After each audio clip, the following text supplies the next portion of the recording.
Hola, soy la profesora Diana Berlín Anacleto Silva. A través del siguiente video hablaremos del pensamiento jurídico, que es un tema que forma parte del curso de Lógica Jurídica de la Escuela Profesional de Derecho de la Universidad Señor de Zipán.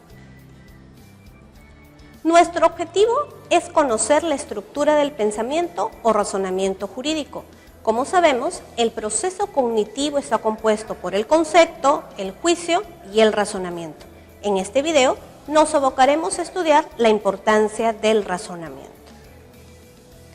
Y nos preguntamos, ¿qué es el razonamiento?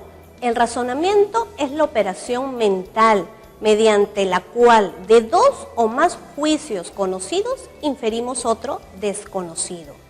El razonamiento constituye la forma más elaborada del pensamiento.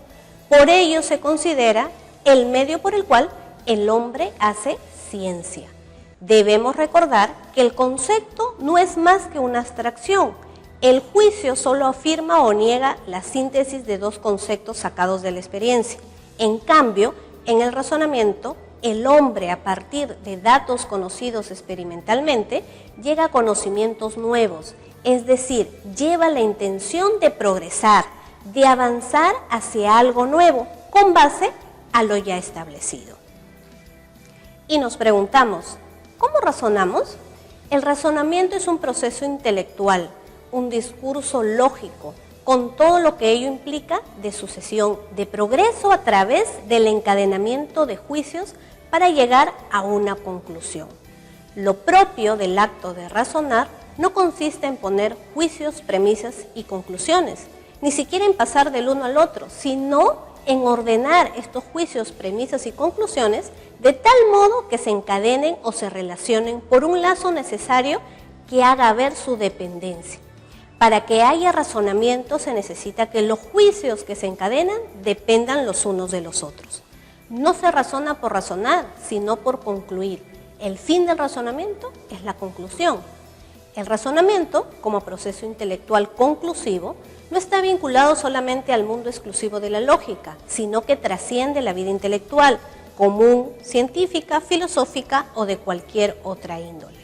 La expresión verbal o escrita de un razonamiento se llama silogismo y su aspecto lógico se llama argumentación.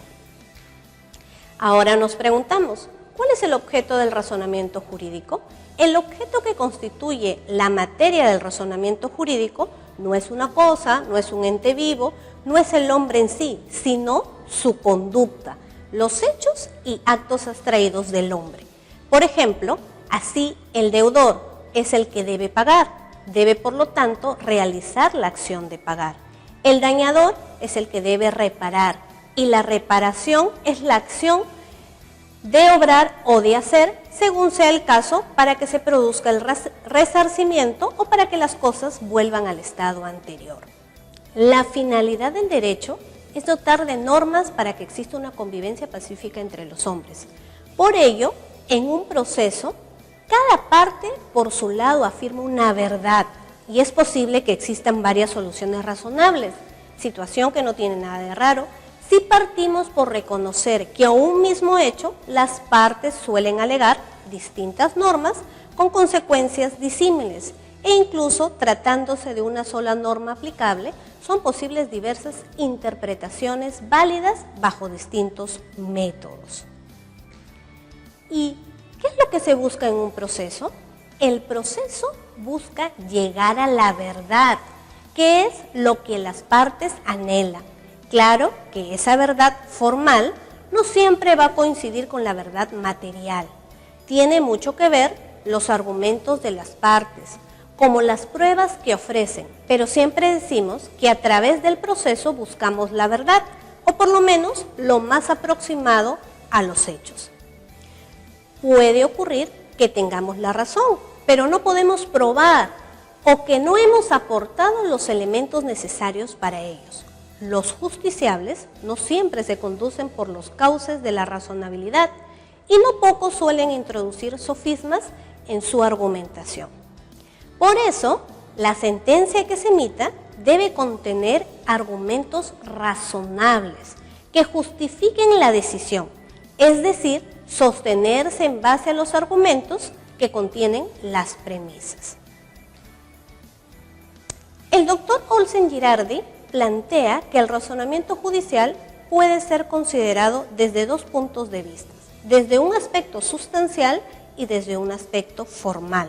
Al hablar del aspecto sustancial se refiere al sentido de las resoluciones, en cambio, al hablar del aspecto formal se refiere a la corrección de las resoluciones. Veamos a detalle cada uno de estos aspectos. En el aspecto sustancial, en este aspecto, el juez trata de determinar o fijar las premisas para justificar su decisión final o también llamada conclusión. Constituye la elección de las alternativas de sentido con que el juzgador resuelve el problema. Y si hablamos de premisas, las premisas se clasifican en fáctica y normativa. La premisa normativa verifica la exigencia de normas y la compatibilidad con el sistema legal, validez, interpretación e integración, la cual es interpretable.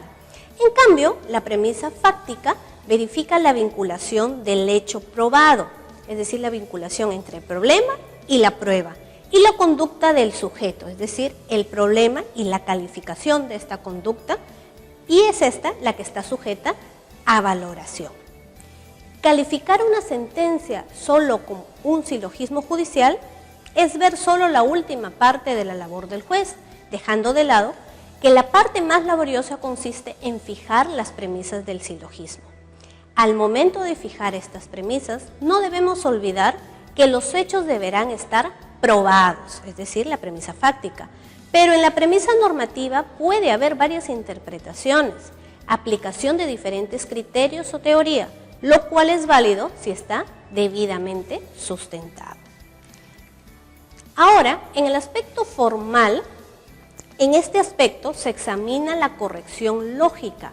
Para ello hay que revisar los principios y reglas lógicas con la abstracción del sentido en que se pronuncia el juez al resolver una cuestión litigiosa.